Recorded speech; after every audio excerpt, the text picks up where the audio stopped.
Chez les GG, nous pensons comme JMJ. Dire la vérité. La vérité, qu'elle plaise ou qu'elle blesse, est une pertinente attitude de sagesse. Le journalisme est la plus grande aventure humaine car il est mission, passion, vision, interrogation, immersion, quête de vérité et conquête d'objectivité. Écoutez les GG tous les matins sur Radio Espace en simultané sur Espace TV, Espace Région Bokeh, Labé, Zérékoré, Kindia sur 99.7, Cancan sur 99. Les grandes gueules sur Espace ou la messe des sans-voix. Tous les matins, vous avez accès à cette émission via Espace TV. Merci à vous, à l'international. Continuez à réagir.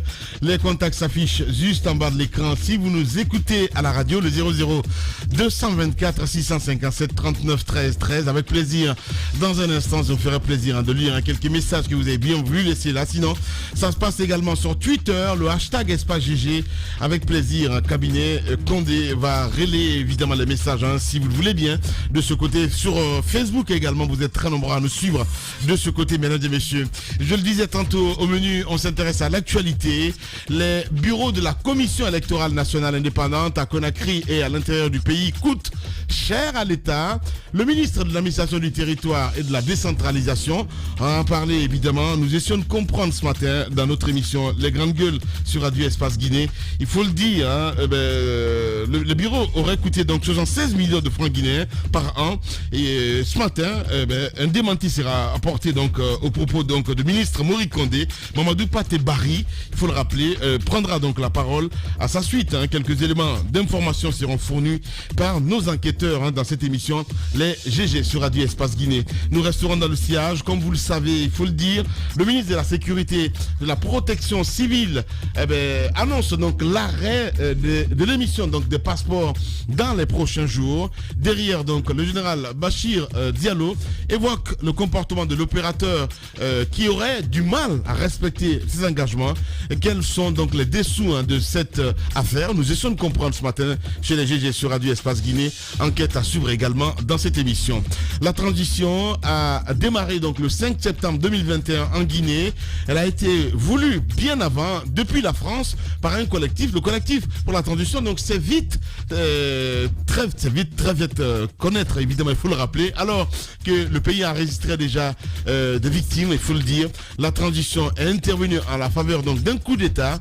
C'est donc en toute légitimité donc, que ce collectif s'engage à soutenir les démarches du CNRD sur la durée de la transition. Pour l'instant, nada, rien ne suffiltre de ce côté. Nous essayons de comprendre ce matin avec notre invité exceptionnel qui n'est autre que Sorel Keita, président du CGT. Il sera avec nous dans cette émission, les GG sur Radio Espace Guinée.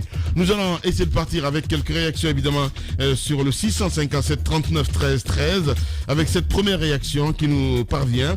Bonjour Lamine, je suis d'accord avec Diba, il y a des bonnes réflexions, je l'aime beaucoup, signé Alain Ross depuis Kamsar qui nous envoie ce message. Bonjour les grandes gueules, la France est mieux en Afrique que la Russie, donc sur tous les plans. Ahmed a raison, vive la France, dit cet auditeur. Bonjour les GG, c'est Djibril depuis Koya Wankifon. Je pense que la situation sécuritaire au Mali est très préoccupante. On a même besoin de se déchirer pour des égoïstes. Il faudrait que la France et la Russie mettent de l'eau dans leur vin, dit cet auditeur du côté de la Guinée. Bonjour les grandes gueules, ce qu'il faut noter, c'est que la place des militaires sont au front. Voilà, dit cet auditeur. Merci à vous. On reste avec lui qui nous écrit sur WhatsApp. Voilà, c'est Alpha Oumar Adolphe depuis Dar es Salaam. Pourquoi dans les colonies françaises, il y a plus, il y a plupart de 10 années en Afrique, pose la question. À cet égard, nous pouvons dire que c'est la France qui est la cause du malheur de l'Afrique française. Voilà, dit cet auditeur, le sankariste. On reste avec ce autre également sur WhatsApp. Nombre d'Africains ignorent encore que le plus grand mercenaire en Afrique est la France. Si la Russie, par la main tendue donc du Mali, il y a plus normal, il dit ce matin. Il s'appelle Fayala Sako depuis Conakry qui nous envoie ce message. messages. Toujours sur le WhatsApp, évidemment. Lui, c'est Alassane Diallo depuis Togo qui nous écrit ce matin. Bonjour Lamine, bonjour à toute l'équipe. La situation malienne est très inquiétante. Dans ce cas, je soutiens totalement les idées d'Antoine Kourouma ainsi que l'autre Kourouma. Donc il parle d'Ahmed Kourouma, qui parle bien français, il dit. Voilà. Allez, merci à vous tous. Voilà, on va continuer le débat évidemment avec ceux qui nous rejoignent sur le 657 39 13 13. Voilà, merci beaucoup de messages ce matin évidemment avec les auditeurs. On va aller avec vous sur Twitter cette fois-ci, le hashtag Espace GG. Lui c'est CC Jean-Louis le bourgeois qui nous écrit ce matin. Qu'est-ce qu'il dit CC? La force Barkhane a fait des années au Mali sans offrir donc à ce pays la sécurité qu'il faut. Au contraire, l'insécurité, la montée du terrorisme ne fait que grandir du jour au lendemain. Nous soutenons donc le Mali qui s'est tourné vers la Russie, dit cet auditeur. Le pacificateur également sur Twitter, c'est vraiment dommage de continuer à accuser les autres de notre retard. Après 60 ans de trahison, la junte au pouvoir est un danger pour l'émergence de nos pays. Le pouvoir aux civils et la sécurité aux militaires vivent une courte tension au Mali, dit cet auditeur. On a Sa Khalifa Yombuno également qui nous écrit sur le hashtag Espace GG. La politique France-Afrique, c'est du blaguer tuer, comme le disait l'artiste Tikenda Fakoli. Ils nous vendent des armes pendant que nous nous battons. Ils pillent nos richesses et ils se disent être surpris de voir l'Afrique toujours en guerre, dit cet auditeur. Nous restons toujours dans le ciel avec Fodé Abbas Yula également sur Twitter. Bonjour les grandes gueules. Ahmed, ce n'est pas aux Russes de développer un pays, mais plutôt aux fils et filles du pays. D'ailleurs, si le Mali a choisi la Russie au profit de la France, c'est parce que la France n'a pas été à la hauteur de leur mission. Lamine, Ahmed passe toujours à côté. Hashtag Espace GG. On reste avec cet autre également qui nous écrit sur Twitter, Mamadou Saliou Bachir Diallo, qui dit bonjour Lamine, bonjour à toute l'équipe des GG. Les autorités de la transition malienne créent le chaos en voulant résoudre le problème par les muscles. Il serait mieux de prioriser donc la diplomatie pour asseoir une quiétude sociale, il veut dire, voilà. Ça va à l'envers dans tous les sens. Merci à vous, c'est des vrais gens, je les aime comme ça. Clip Z également qui nous écrit sur Twitter, c'est Intime Diaby voilà, qui j'ai à l'écran. Voilà. Bonjour les grandes gueules, on dirait que les sanctions de la CEDEAO produisent l'effet inverse, dit cet auditeur. Merci. Clip Z également qui nous écrit sur Twitter, le bloc de l'Ouest et de l'Est ne sont pas des amis de l'Afrique. Nous ne méprenons pas, dit cet auditeur. Merci beaucoup. On reste avec cet autre également. Lui, c'est Foula Sossé Sombori GN. Sur Twitter, il se fait appeler comme ça. Bonjour les grandes gueules. Malgré la France est un mal nécessaire pour l'Afrique, le Mali ferait mieux de trouver donc de trouver mieux, voilà, de trouver un terrain d'entente avec la France, dit cet auditeur. Merci beaucoup. On reste avec Guinée Karamoko Kouranko qui nous écrit: la géopolitique est complexe. Chaque État indépendant a le choix de collaborer avec sa puissance. La France a été défendue sur sa vision de maintien de la paix au Mali, dit cet auditeur. Eh ben voilà, merci beaucoup à vous. Qui encore nous écrit? Sekou Cheikh Diakité également qui nous écrit sur Twitter. Bonjour les GG, allez aux élections pendant que la sécurité du peuple malien est menacée côté au nord est absurde. Voilà, c'est ce qu'il dit ce matin. Merci à vous. On reste avec cet autre également, Kerno Ashba qui nous écrit: je vous avais dit hier que le jour où on connaîtra l'ampleur de la saignée financière du régime Condé, tous les Guinéens patriotes feront des AVC. Talibé Silla avait dit à son fils de créer une entreprise pour avoir des marchés facturés, tenez-vous bien, à 1,5 million de dollars. Voilà, ainsi va la Guinée en 2022. Voilà, on reste avec Yembérin également qui nous écrit. Bonjour les GG. Toutes ces révélations, ils ne reprendront pas à la justice. Comment voulez-vous que la nation progresse avec des cadres véreux comme ça, dit cet auditeur. Même les 17 gardes-corps sont payés malgré qu'ils ne sont pas embauchés, dit cet auditeur. On reste toujours dans le sillage. Je pense qu'il y a un fille, voilà, ce matin. Merci. On va revenir un peu plus tard sur les messages. Vous êtes très nombreux ce matin, évidemment, à nous écrire. La suite de l'enquête avec vous. Diba Milimono, évidemment. Tenez-vous bien. Si vous avez de l'eau à côté, ça serait super intéressant parce que c'est fracassant. Et voilà, donc, Allez, voilà. Et pour ceux qui nous ont pris en masse, c'est une enquête sur Swapiti, volet emploi. Et donc, au début, on parlait surtout de la cellule d'exécution, l'étude qui a été faite en amont. Il faut rappeler que pour les 356 travailleurs qui étaient prévus au début, le coût global pour les salaires était de 5 240 000 $. Oui. Et sauf que cette grille a été complètement mise de côté par la direction. Une grille a été conçue. Cette fois-ci, par exemple, le cadre qui devait prendre 19 millions annuellement avec 25 000 $ sur l'année, la grille que la direction a fabriquée en catimini, selon nos enquêtes, il se trouve que le même cadre supérieur qui devait prendre 19 millions par mois devait prendre 3 250 000 et ces 3 250 000 francs guinéens ont été divisés en deux. Il prend la moitié de son salaire qui est de 1 625 000. La dotation de carburant qui était prévue de 3 millions pour le même cadre, selon nos enquêtes, ces travailleurs n'ont jamais reçu ces dotations de carburant. Et sachez que cette grille salariale est signée et cachetée par M. Foromo Denis Sagnou, directeur général adjoint chargé de l'administration et des finances. Maintenant, plus loin la mine, lorsqu'ils ont constaté ces différences, ils ont été remerciés le 31 mars 2021. C'est 142 travailleurs, donc disons à peu près 130 parce que les autres ce sont des fictifs. Ouais. Et quand ils ont été remerciés, ils se sont constitués en collectif. Ces travailleurs de Swapiti, au nombre de 139 à peu près, et ils ont fait un mémorandum qu'ils ont d'abord adressé au président Doumbouya. Après le président Doumbouya, ils ont adressé un courrier à Idi Amin et un autre mémorandum qu'ils ont adressé au nouveau ministre de l'Énergie. Il s'agit de monsieur Abbé Silla, le nouveau ministre de l'Énergie. Ils ont adressé un mémorandum dans lequel il parle de la réclamation des arriérés de salaire et des règlements de fin de projet. Parce que sur les 3 millions, par exemple, 250 000 pour le cadre supérieur, le cadre technique, si on divise le salaire en deux, c'est qu'on lui doit de l'argent. Ouais. Vous étalez sur les 5 ans, on lui doit de l'argent. Il y a aussi le règlement. Parce que vous ne pouvez pas remercier comme ça des travailleurs, ni arriérés de salaire, ni règlement, sachant que ce sont des personnes qui ont travaillé pour le pays sur un barrage aussi important, une pharaonique. Ils n'ont pas de contrat de travail, ils n'ont pas accès à leur bulletin de salaire, parce que si vous n'avez pas accès à votre bulletin de salaire, vous n'avez pas une idée à combien on vous paye. C'est par inadvertance qu'ils sont arrivés à mettre la main sur cette grille salariale. C'est là qu'ils ont compris qu'ils étaient payés à moitié. Ouais. Et l'autre aspect aussi, c'est qu'il n'y a pas de cotisation sociale en cas de maladie. Alors, dites-moi, Diba, vous dites qu'ils ont adressé un mémorandum au ministre, l'actuel ministre Abbé Silla, oui. Le CNRD.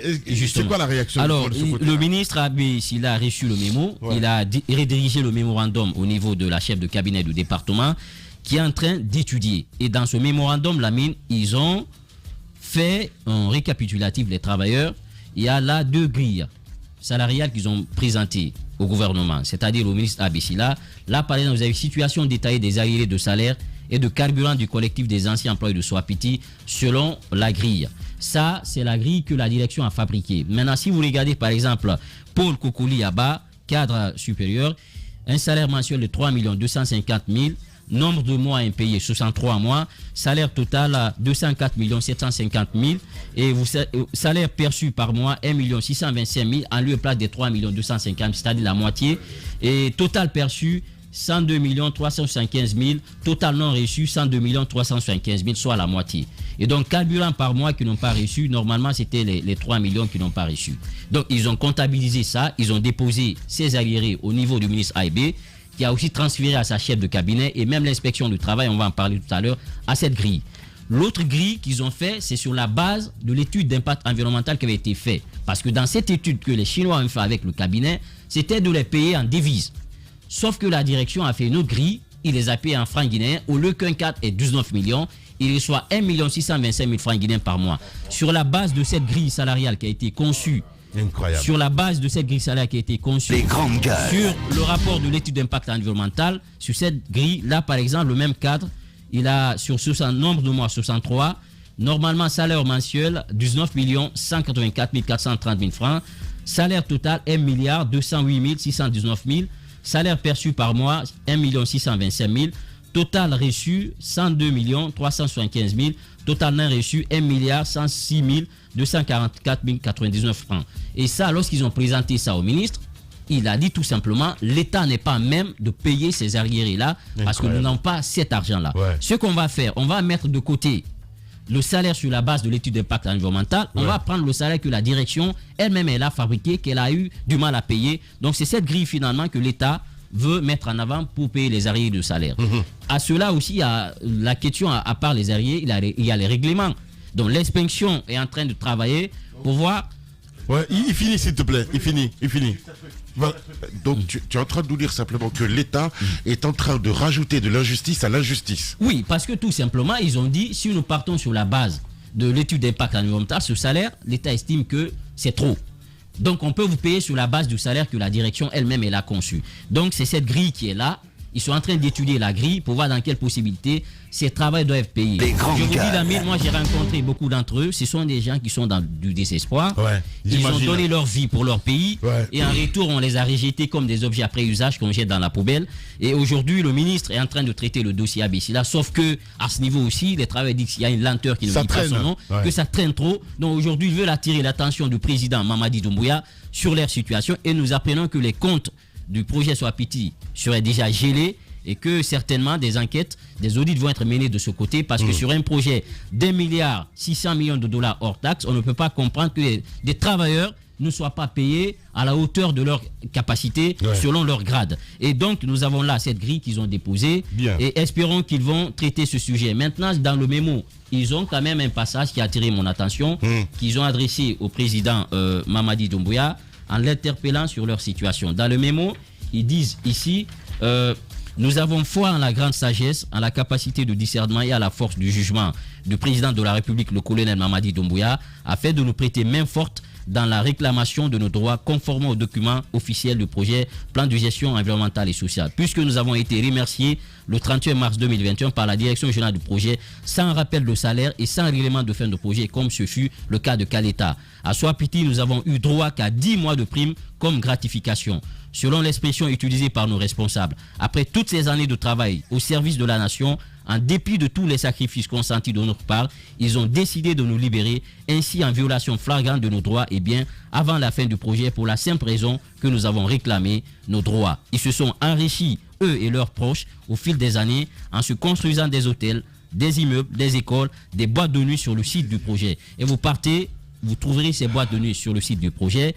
On estime que ça appartiendrait à M. Denis Formon, qui est le comptable du projet, qui est souvent mis à l'index dans cette situation-là. Et ce n'est pas tout. Certainement, la semaine prochaine, on parlera cette fois-ci des villages, des 28 villages qui ont été déplacés et les maisons qui ont été construites commencent à suintiller. Ces villages sont coupés du reste des autres villes parce que les ouvrages de franchissement devaient être faits, n'ont pas été faits malheureusement. Le pont de Concouré est englouti d'eau qui est impraticable et que ces villageois-là, aujourd'hui, sont en train de réclamer, veulent attirer l'attention de l'État. Et pour finir, des sociétés ont été recrutées pour faire ces travaux. Et dans nos enquêtes, nous apprenons que ce sont des sociétés qui ont été recrutées sans appel d'offres et qui appartenaient d'ailleurs à certains responsables de direction. Donc tout ça, nous allons revenir sur ça la semaine prochaine. Aujourd'hui, c'était sur le volet emploi. Ces travailleurs qui continuent à réclamer leur arriéré de salaire, mais sur le règlement. Voilà, nous sommes en 2022 et vous êtes au pays de Doom. Les grandes gueules sur Espace, c'est la représentativité de la diversité de la société guinéenne. Ils n'ont jamais peur de défendre leurs idées. Entre débats animés, accrochages et éclats de rire, 2 heures de talk show pour parler, décrypter et débattre de l'actualité et des véritables préoccupations des Guinéens. De 9h à 11h sur Radio Espace et en simultané sur Espace TV. Tous les matins, vous nous avez sur Radio Espace, mais aussi sur Espace TV à 18h. Retrouvez l'émission sur Suite FM Guinée 99.1 ici à Conakry. Mon cher Ahmed, on a écouté cette enquête fracassante. C'est à dormir debout. Non, mais c'est-à-dire que c'est un cauchemar. C'est un cauchemar. C'est cauchemardesque ce que j'entends. Mais quand tu vois qu'un ministre comme Talibé se permet d'avoir 17 gardes du corps. Non, mais c'est-à-dire que ça dépasse l'entendement. Je le redis, je ne cesse de le dire. Il faut que le CNRD, il faut que l'État porte plainte contre ces cadres-là. il faut qu'on les juge s'ils sont coupables, s'il y a la preuve de ces malversations-là, que ces gens-là soient enfermés, interdits d'exercer dans l'administration à vie. Parce que c'est un crime. C'est criminel ce qu'ils ont fait. Et puis, comment t'expliquer, ce sont des négriers. C'est-à-dire qu'ils vont couper dans les salaires déjà pas élevés. 3 millions de francs guinéens par mois, qu'est-ce que c'est aujourd'hui? Et ça, c'est le cadre technique. Et voilà, il y a d'autres personnes aussi qui sont payées à 2,5 millions. Donc incroyable ce qu'on nous donne ce matin. C'est-à-dire que ce pays, on ne va pas s'en sortir. Ce pays est gangréné. On ne s'en sortira pas. Même Double ne peut plus rien pour nous. C'est pas possible. Je te le jure, même Doumbouya ne peut plus rien pour nous. C'est fini. Ce pays est foutu. Non, mais... Je dis que ce pays est foutu. Je comprends. Ahmed, calme-toi. On est mort. Mais non, pas du tout. On est mort.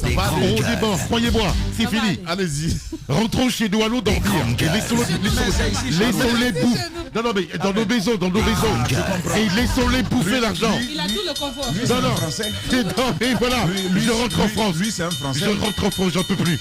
J'en peux plus de ce pays. Je rentre en France. Ça va aller, Ahmed. C'est plus possible. Allez-y.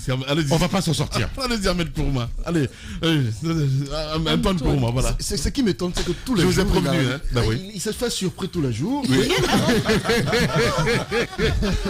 Tu sais, je suis pas habitué. Je suis pas habitué, désolé. On parlait de la séminaire. Allez-y. Il s'est enflammé hier. Désolé, je ne m'y habituerai jamais. Quand on parlera maintenant d'autres sujets, là, tu vas t'éteindre. Ah, mais je vais me pendre, là. Je sors d'ici, je vais me pendre. Non, mais Lamine, je sors d'ici, je me pends. Je te le dis. Mais tu peux pas te pendre. Je ne m'y habituerai jamais. Jamais. Il faut justement. Le déballage. Les grandes gueules. Le déballage que vient de faire Guiba, je crois on avait reçu ici dans ce studio non, mais c'est de la folie, sincèrement quoi. Qui était revenu sur cette affaire. Et sur le cas de l'étude de faisabilité par exemple, bon, je me dis, on ne peut pas aller sur la base des salaires indiqués dans cette étude-là. Quand tu vas te pendre, je vais venir avec toi. S'il te plaît, oui, il faut qu'on se pende. On se pend ensemble. Je suis désolé. Et puis, tu sais, on écrit une lettre. On dit, voilà, mesdames et messieurs, on n'en pouvait plus. Ben oui. Les grandes gueules. Donc, je disais dans le document où il est indiqué que c'est le salaire qui était prévu au départ par rapport à l'étude de faisabilité. Je me dis qu'on ne peut pas, sur la base de ces chiffres-là, dire que c'est forcément cela qui devait être payé aux travailleurs, quand on sait qu'il n'y a pas de contrat déjà entre ces employés et le projet Swapiti. Et ce qui est ahurissant et pour lequel je vais d'ailleurs, sur lequel je vais m'appesantir, c'est le fait qu'on prévoit 3 millions. C'est-à-dire le projet lui-même indique 3 millions comme salaire. 3 millions 250 000 pour un cadre technique. Et ces 3 millions-là ne sont pas exécutés tels que prévu. C'est là où ça donne à réfléchir. Parce qu'on ne peut pas donner à quelqu'un un montant qu'on prévoit initialement et on ne lui donne pas de façon complète. Et à ce niveau, il est important que la direction de Swapiti s'explique sur la question parce qu'ils ont sur leur dos et leurs employés et les déplacés de Swapiti et les impactés de Swapiti. Ça fait longtemps que ce combat perdure. Je crois qu'il est temps que Amara Kamara et Formo Denise Sagno prennent la parole pour enfin... Lequel Amara? Le directeur du projet. Okay. Parce que vous ne pouvez pas... C'est important de le rappeler. Autant d'Alpha Condé, ça a duré des années. On les a accusés dans tous les médias. Jamais ils n'ont pris la parole. Mais il faut prendre la parole. Je crois que... Parce qu'ils ne sont pas inquiétés, ils s'en foutent.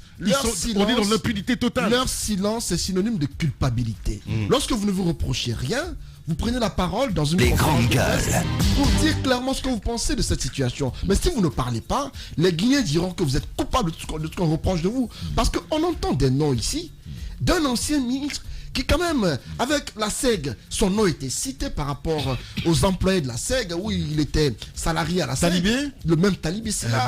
Il était salarié à la SEG. Si j'entends encore une fois que malgré qu'il ait quitté Swapiti, ça fait longtemps, il a touché des salaires à Swapiti, je me dis que là, ce n'est plus de la SEG, je pense qu'il avait un salaire. Hein. Ce n'est plus de la gourmandise. Mais lui, il est riche. C'est un...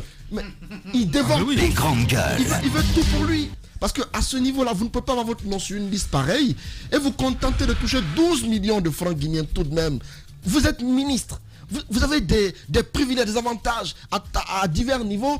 Vous touchez un salaire qui est le quintuple de ce que prennent des gens qui ont des familles qui n'ont pas de quoi les nourrir. Moi, je ne comprends pas pourquoi les cadres guinéens sont aussi gourmands. Ouais. Vous ne pouvez pas vouloir tout à la fois. Ouais. Des pauvres citoyens sont là qui n'arrivent pas à gagner c'est même pas de la gourmandise, c'est de la goinfrerie. Ces gens-là se goinfrent.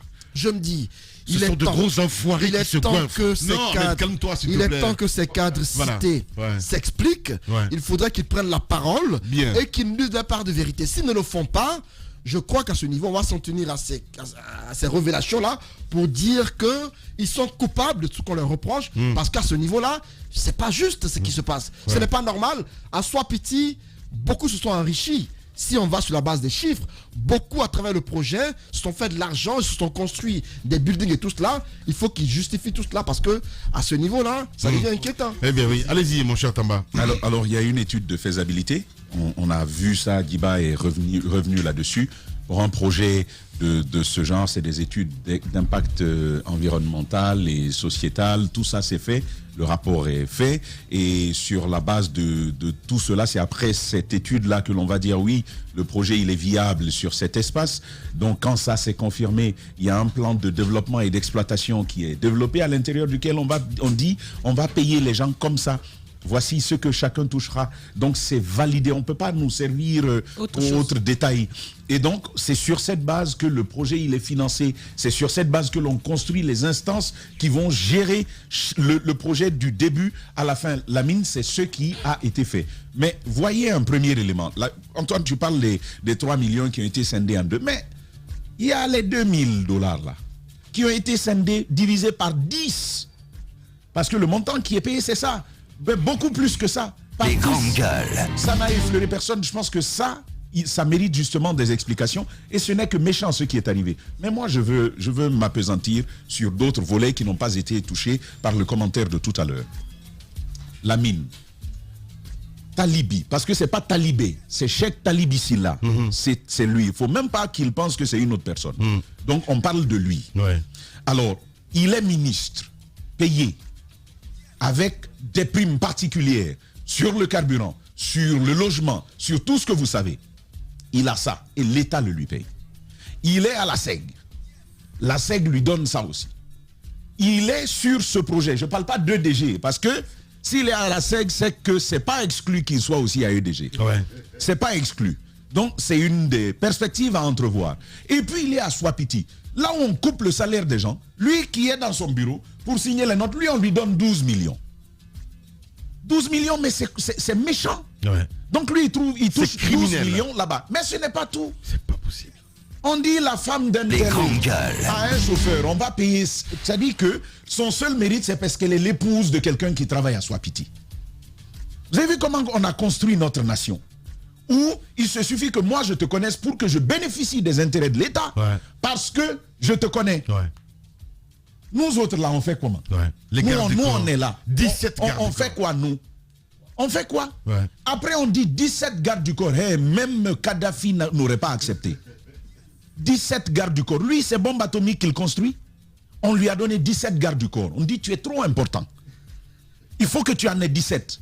Pour qu'à chaque heure, il y ait un qui dorme. À chaque heure et demie, 1h30, tu dors, tu te réveilles. Un autre. Donc, il faut 17 gardes du corps. Tout ça pourquoi? Et ça coûte 200 000, 200 000, 200 000. Regardez ce qu'on fait. Et on leur donne ça. Maintenant, vous savez ce que nos ministres y font? Quand ils finissent de taper notre argent comme ça, tous sont devenus des agriculteurs. Allez vous renseigner sur eux. Tous sont devenus des agriculteurs. On dit c'est l'argent propre, l'agriculture. Et puis on te parle de ça avec beaucoup de fierté. En tout cas, mettez-vous à l'agriculture, hein, jeune. Vous êtes jeune, mettez-vous à l'agriculture, c'est de l'argent propre. Quand tu manges de l'argent de l'agriculture, tu es à l'aise. Mais l'argent de l'agriculture, là, il est venu où? Il sort d'où? Les grandes gueules. Ils sont tous des agriculteurs et de grands agriculteurs par ailleurs. Et c'est eux qui nous font la leçon. Et nous, on n'a pas de mérite. Notre seul mérite, c'est de s'asseoir ici. Nous aussi, on ne veut pas être là-bas aussi. On ne veut pas profiter des richesses de notre nation. Non. Il faut pouvoir prendre la parole. Et quand Djiba ouvrira, et ça aussi, il faut que les Guinéens le sachent. Quand Djiba ouvrira le dossier des victimes et des déplacés, là, ceux qui habitaient le domaine qui a été mis en valeur pour Swapiti, là, il n'y a pas qu'à boire et à manger. il y a aussi pour aller à la toilette. Bien. Merci beaucoup, Tamba Zakari, Milimono. Évidemment, colère saine ce matin. Allez-y, ma Ah oui, colère saine. Moi, je vais ajouter à cela. C'est dommage. C'est autre chose. Il y a un travail de complémentarité entre la presse et la justice. Normalement, lorsqu'il y a des révélations dans les médias comme ça, la suite, c'est pas nous qui faisons. Du tout. Parce que moi, j'ai espoir avec Charles Weiss. Et voilà quoi, ça sert à du tout. C'est justement de cela que je veux parler. Parce que normalement, après de telles révélations, nous on a des éléments. On a des gens qui nous ont apporté des preuves. Ces preuves-là sont des éléments pour la justice qui doit se saisir de tels dossiers pour savoir qu'est-ce qui est vrai ou faux. Et aujourd'hui, avec la transition, on a la CRIEF. C'est ça, on a la CRIEF. Moi, je me dis qu'il faut hâter le pas. Parce qu'on ne peut pas continuer comme ça. À un moment donné, il faut situer les responsabilités. Il y a le ministre, par exemple, qu'on a rencontré dans le mémo, et le ministre qui apporte une solution, le ministre Abbé, une solution que moi je trouve simpliste. On ne peut pas demander aux travailleurs de pardonner ceux qui devaient percevoir parce que l'État ne peut pas payer. Ce n'est même pas à l'État de payer. Ceux qui ont pris l'argent, qu'on les envoie à la justice. Exact. Si c'est avéré qu'ils ont pris, ils ont investi. C'est l'investissement là qu'on récupère, quitte à vendre après et trouver le nécessaire pour rembourser ceux qui avaient l'ordre. En fait, c'est un travail de la justice. On ne peut pas faire autrement. Et tant qu'on n'ira pas dans cela, on fera comme les années précédentes, c'est-à-dire, nous on fait des dénonciations, il y a certains qui sont soupçonnés, d'autres non, on généralise. Après, ça ne nous aide même pas à sortir de la situation. J'avais oublié de dire quelque chose. Les travailleurs sont en train de se constituer. J'aurais même appris qu'au niveau du tribunal de première instance de Kaloum, ils sont en train de porter l'affaire devant la justice au cas où ça traîne. Parce qu'ils attendent toujours leur arriéré de salaire et les règlements. Là où se trouve le problème, et là il faut qu'on le dise clairement, il n'y a pas de contrat entre ces travailleurs et la direction de Fapiti. On va aller très vite, allez-y. S'il n'y a pas de contrat, s'il n'y a pas de contrat, s'il n'y a pas de contrat, on va se baser sur quoi? Les salaires. Les salaires tels qu'indiqués. Il n'y a pas de contrat. Il n'y a aucun contrat qui indique quel salaire ils doivent prendre. C'est un document qui a été présenté qui dit que c'est une étude de faisabilité. Allez-y. Ça ne détermine pas un contrat. Allez-y. Il n'y a pas de contrat, soyons clairs. Il n'y a aucun contrat qui lie ces travailleurs au projet Chapiti. Allez-y. Où se trouve le contrat? Parce que si on va sur cette base-là, on va dire que ces travailleurs n'ont pas aussi été vigilants. Voici les décisions de la direction recrutant ces travailleurs. Bien. On a toutes les décisions. Non, je finis, Antoine. Il n'y a pas de contrat. Les décisions sont là. Il n'y a pas de contrat individuel. Les décisions sont là qui recrutent ces travailleurs. Et pour finir, je finis Antoine. Ces gens-là sont constitués de la moitié des travailleurs de Kalita et d'autres qui ont venu rejoindre. Parce que le président Alpha Condé avait fait une promesse. Et lui, il a respecté sa part. Le président. Il n'est pas là aujourd'hui, mais il faut le reconnaître. Il avait dit, vu votre expertise, on ne va pas aller chercher ailleurs. On va vous reconduire et trouver d'autres personnes parce que le projet Swapiti est plus important que Kalita. C'est ce qui a été fait. Lorsque le problème s'est posé, les travailleurs écrits Alpha Condé sont allés dire au président Alpha Condé, non, c'est des promoteurs du troisième mandat, ne les écoutez pas. Bien. Et lorsqu'on me parle de contrat ce matin, vous avez 142 personnes recrutées qui travaillent sur des mois. Allez, merci beaucoup Diba. Merci beaucoup Diba. Allez, on va évoluer s'il vous plaît. Allez-y Yaya. Voilà. Que les gens se l'obtiennent pour dire, Lamine,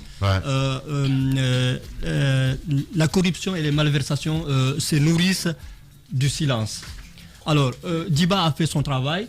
Dans une démocratie, le rôle de la presse, c'est de lever le lapin. Ce n'est pas à nous journalistes de l'attraper. C'est à la justice d'attraper le lapin, la lièvre. Je suis d'accord avec Mme Mafoudia quand elle dit véritablement la justice doit poursuivre leur travail. Je vois dans notre pays que nos dirigeants se comportent en véritable brigand avec les biens publics. C'est vraiment dommage. Mais je pense que dans le cadre du contrôle citoyen de l'action publique, il nous faut également une culture citoyenne, une culture de l'exigence, de la reddition des comptes et de la bonne gouvernance. C'est tout ce qui nous aidera. Il faut cette organisation de la société, mais également on peut régler les choses à deux niveaux. Au niveau de la tête par un leadership très fort, très engagé, mais également à travers les familles, à travers la maison, l'éducation, parce que ces voleurs-là ne tombent pas du ciel, ils viennent de nos familles. Voilà. Yaya Baldé, vous êtes chez les GG sur Radio Espace. Les GG, les grandes gueules, Radio Espace Guinée. Notre démocratie, la démocratie guinéenne, qualifie de basse intensité le fait que ces hommes, quand ils sont dans l'opposition, font d'abord semblant d'en avoir pris conscience, puis font l'inverse de ce qu'ils avaient promis une fois arrivés au pouvoir. Restons vigilants, car le pouvoir, c'est vous, le peuple. En direction l'intérieur du pays ce matin, mesdames et messieurs, on en vient à cet autre sujet, évidemment, Jacques Liwalino. Mamadou Paté-Barry, il est ancien président donc, de CEPI de Dalaba, il est en direct ce matin. Replantez-nous un petit peu le décor, s'il vous plaît, mon cher ami. Bon, c'est avant-hier que le ministre Mori Kondé a fait cette révélation. Il nous disait que les factures lui ont été déposées et qu'il s'était rendu compte que le bâtiment, l'immeuble qui abrite la CENI ici à Conakry coûtait à l'État 65 000 euros, donc 650 millions de francs guinéens, et que le bâtiment, le siège de la CEPI à Dalaba coûtait 76 millions. Donc, par an, il faut le rappeler. Par an. Donc, contrairement à ce qu'on a dit hier, c'était par an. Voilà. Donc, Mamadou Paté veut apporter, n'est-ce pas, un démenti à cette déclaration. Justement. Monsieur Barry, bonjour. Bonjour, monsieur. Bienvenue sur Radio Espace et dans les GG sur... allez-y. Alors, monsieur Barry, vous avez présidé la CEPI de Dalaba. Vos bureaux sont logés dans un bâtiment qui coûterait donc 76 millions de francs guinéens par an à l'État. Et si on fait on appelle ça la division, on se retrouve avec un peu plus de 5 millions de francs guinéens. Dites-nous, c'est quoi la vérité? Bonjour, monsieur. Je m'appelle Mamadou Paté-Barry, je suis l'ancien président de la CEPI de Dalaba. À Dalaba, depuis 2013, nous payons 1 900 000 francs guinéens par mois, au lieu de 5 millions. Nous n'avons jamais payé plus de 1 900 000. Donc, tout ce qui a été dit, je m'inscris en faux. C'est archi faux, je peux donner des preuves. Le Crédit Rural peut donner des preuves parce que nous sommes payés à travers le Crédit Rural. Quand les fonds sont débloqués par la CENI, on les dépose au Crédit Rural. Le Crédit Rural nous envoie des codes, nous allons à la caisse, on débloque l'argent, on paye. Mais bureaux et magasins, c'est bureaux et magasins qui font 1 900 000. Le bureau, lui seul, ce n'est pas un immeuble, c'est une maison de 3 chambres. Ah, 3 chambres, ok. Une douche, un salon et une cuisine. Et on a un magasin qu'on paye aussi par mois à 600 000. Le bureau, lui, c'est à 1 300 000, ce qui fait 1 900 000 francs guinéens. Donc tout ce qui a été dit, je m'inscris en faux. Je ne peux pas dire que le ministre a menti, mais il n'a pas dit la vérité. Bon, ben écoutez, touchez la plaie quand même. Vous n'allez pas embellir ça, il a menti. C'est aussi simple que ça.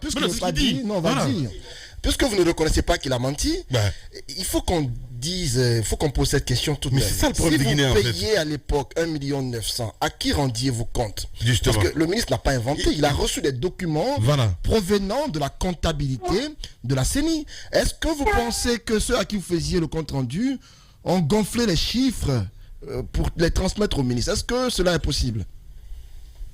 Bon, ça je ne peux pas répondre à cette question. Je sais une chose. À qui rendiez-vous compte de votre gestion?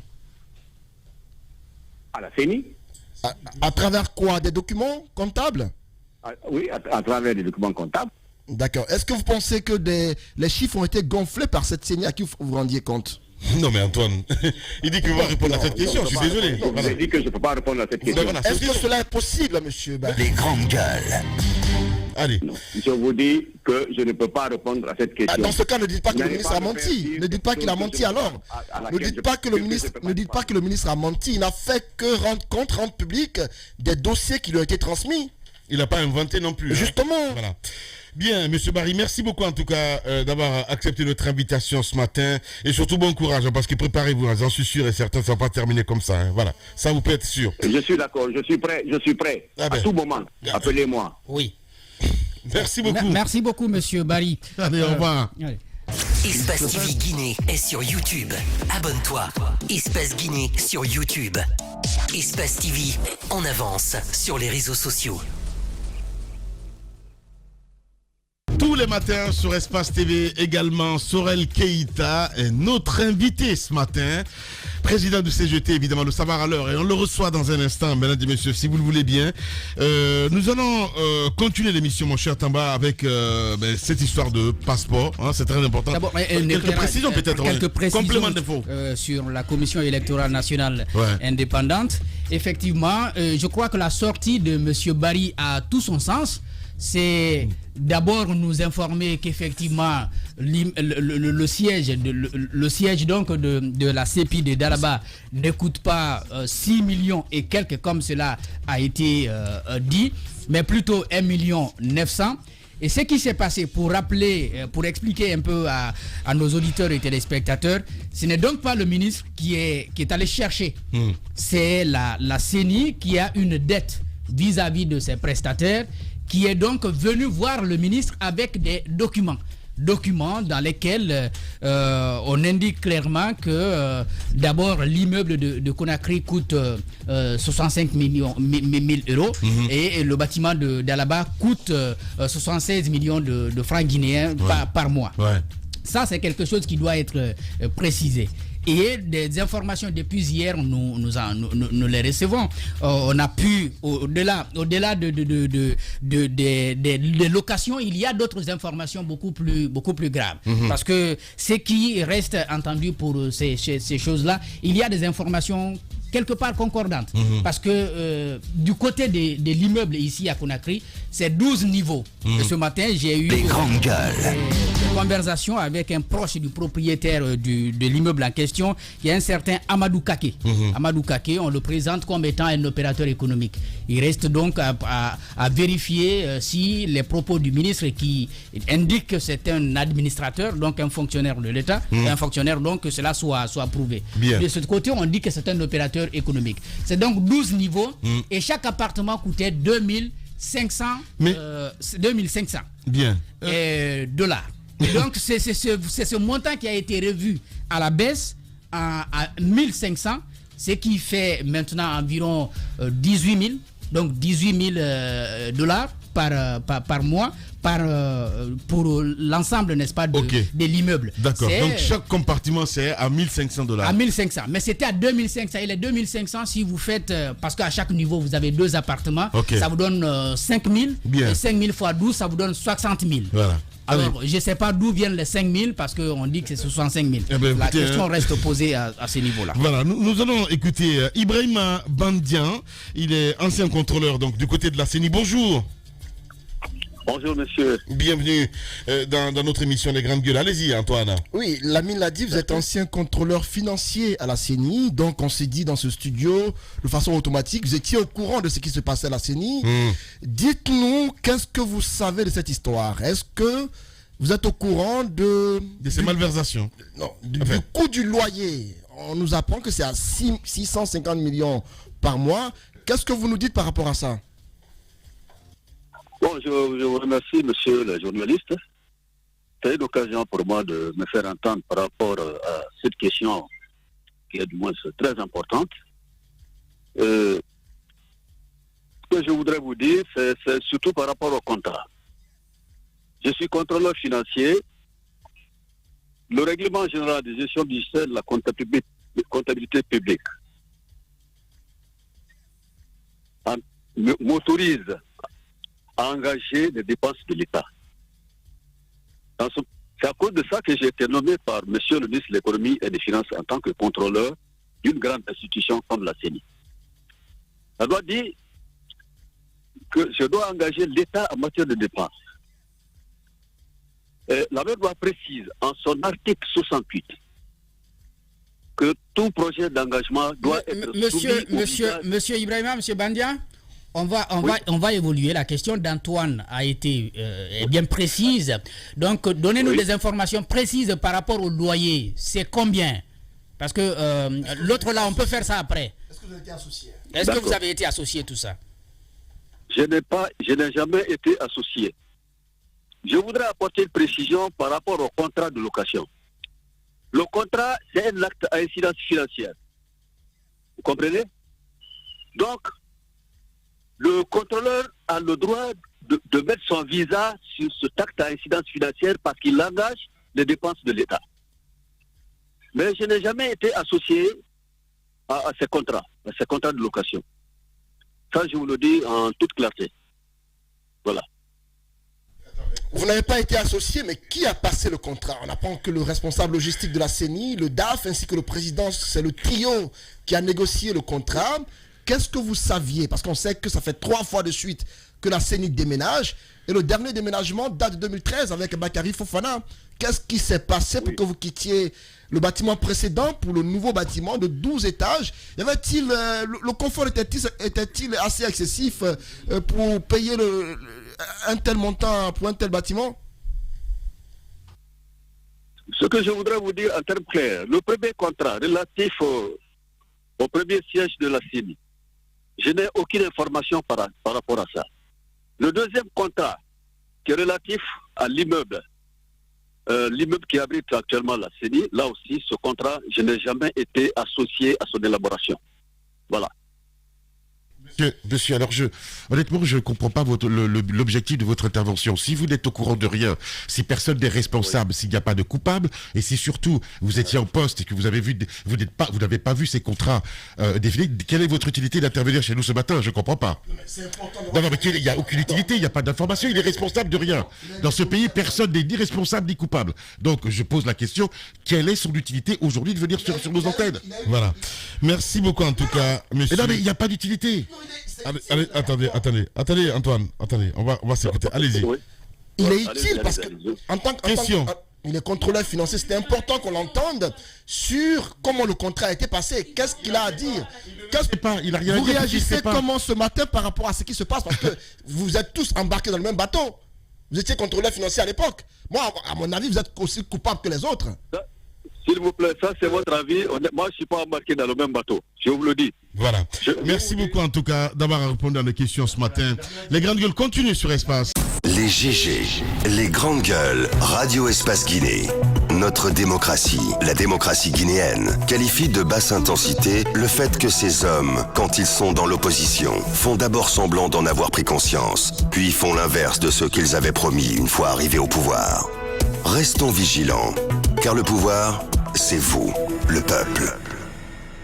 Sur Radio Espace, également sur Espace TV tous les matins. Pour votre plaisir, hein, mon cher Jacques, on s'intéresse évidemment à ce dossier. Hein, on va dire un panier à scrab. Parle d'Iris ce matin, mon cher Jacques Liwalino. Alors, c'est un peu compliqué. D'hier, on a entendu ce communiqué du ministère de la Sécurité annonçant l'arrêt dans les prochains jours de l'émission des passeports. Ce qu'on évoque dedans, c'est plutôt le comportement des Iris qui ne permettrait pas de faciliter la tâche au département. On sait qu'il y avait des problèmes depuis un bon moment. Les gens qui sont à l'étranger ont du mal à obtenir leur passeport, mais également ici à l'interne, souvent il y a des retards qui sont constatés dans le travail qui est fait.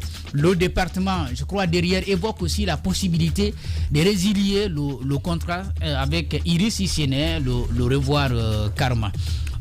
Pour l'instant, on est à ce niveau parce qu'on n'a ni la date à laquelle on va constater. Mais qu'est-ce que le ministre reproche? Seulement le non-respect des engagements. C'est le non-respect des engagements. Mais je crois qu'il y a des dessous sur lesquels Tamba pourra revenir tout à l'heure. Mais ce sont le respect, c'est le respect, le non-respect des engagements. Facile quand même, sincèrement. C'est ce qui a été dit. Ouais. Bon, on peut avoir tous les soupçons derrière, mais on se contente de ce qui a été d'abord avancé par le ministre officiellement à travers le communiqué. Ce qui manque dans le communiqué, c'est la précision sur la date et puis bien entendu la nature de ce comportement qui ne permettent pas de faciliter le travail. Voilà, j'imagine Antoine jubilé ce matin, évidemment. Jubilé, c'est pas le mot. Mais je suis content ce matin que dans vos propos, vous me rejoigniez dans mes inquiétudes.